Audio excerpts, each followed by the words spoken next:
I've covered these sinkhole stories when they first happened on my previous channel. I've covered them a little bit more. I already have in previous videos. I'm going to go into a little bit more detail with the supposed sinkhole that took place in the Corvette Museum. Understand, those behind the scenes, the Freemasons, and even those that are in charge of the Corvette Museum, they're all Freemasons. I'm going to show that connection. Before I do so, I want to show this clip I saw on ABC News from a couple of years back, with these two newscasters basically mocking the viewers. And understand, all these newscasters, they read off teleprompters, so they're not going off on their own saying this. Again, this is all about mockery. Take a listen. It's just crazy looking at these sinkholes. I just can't get over them. By the way, 6 of the cars were owned by the museum. 2 were on loan from General Motors. And the museum, of course, has insurance covering the cars and the building, but man, that still hurts. Look at that shot. Now, before he goes on here, I mentioned how these cars are nothing more than toys. Basically, what's happening here is just a movie. You've got a combination of real cars and toy cars. This is nothing more than a production. Just like 9/11, they mix real with fake. People can't tell the difference. It almost looks, you look at them and they almost look like toy models, and they're making one of those like kids action movies like where the kids playing with his cars. And can't see that this is just a Matchbox Hot Wheel car. And you don't know a real car from a toy one. Completely ridiculous. And all these people that love Corvettes, you must have not seen one in person. You cannot tell this is just a toy car, a little die-cast car. Give me a break. in the dirt. Exactly. They don't even look like real cars. They look like a stop-action movie. Isn't that crazy? That's just painful. And of all places, the sinkhole opens in the middle of the building. It couldn't be in the parking lot where there are some crummy cars and parked. it's all caught on tape, too. It's crazy stuff. It is. And it's all caught on tape, too. It's crazy stuff. This is where they're mocking. Talking about, how it just so happened to happen under the museum, and didn't happen in the parking lot. These people know. They're in the know. Of course they are. This is all they give us is fake, fabricated news stories by those that control, all of TV, not just the news, all of TV from behind the scenes. And what these two mockers were saying during this telecast, this newscast, take a listen to what this man says here during 9/11, talking about the magical passports.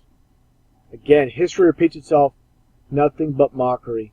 That a hijacker's passport was found blocks from the World Trade Center crash site. Would you believe that? Hijackers' passports found blocks from the World Trade Center. If you can believe that. Again, more mockery. These people, of course, reading off a script, like I said. Now let's take a look at these images, getting back to the Corvette Museum. I showed before in previous videos. Again, look at this car. Corvette's completely mangled. Let's look at all the other ones as well. Let's compare. This thing has been chewed up and spit out. This one has major damage.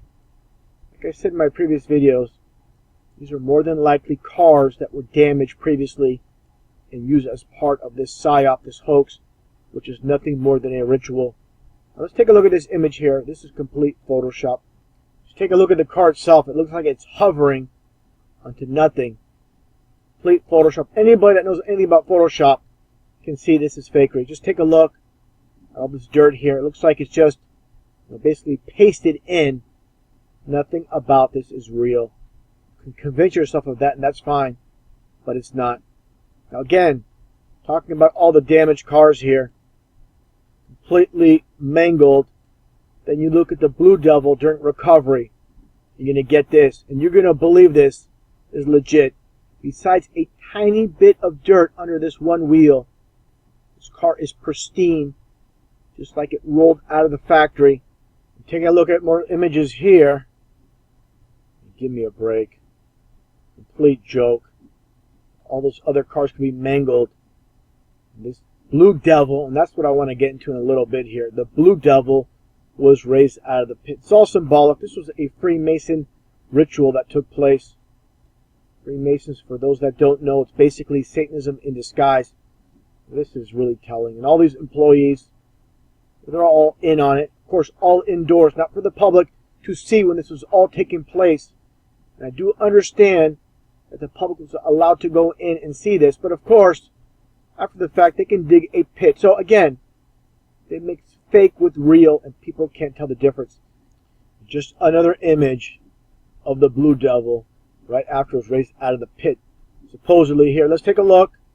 I want to explain what's taking place here. Again, this is nothing more than a Freemasonic ritual.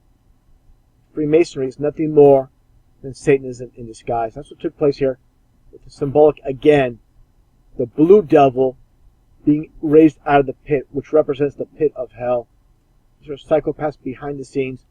Let's just take a look here. Interesting enough, with this one particular news article, this just so happened to be released shortly after the supposed incident with the sinkhole. States here, National Corvette Museum names 3 new members to the board of directors. And one is named Glenn Johnson. They list his credentials, and one is he is a member of a Masonic Lodge number 1163. Give me a break. I'll just take a look at this Google map here. Bowling Green, Kentucky. Understand this is not the exact same Masonic Lodge. Interesting enough, this Masonic Lodge is only 8 miles away from the National Corvette Museum. Just a coincidence, I'm sure. Just a close-up look of this Masonic Lodge in Bowling Green, Kentucky. All the signs and symbols. Plaque here, and here's the front entrance, the Blue Lodge. For those that don't understand Freemasonry, I'm going to play a previous video showing the connection with Freemasonry and Satanism, so you'll understand what's taking place again. The symbolic ritual of with the Blue Devil being raised out of the pit.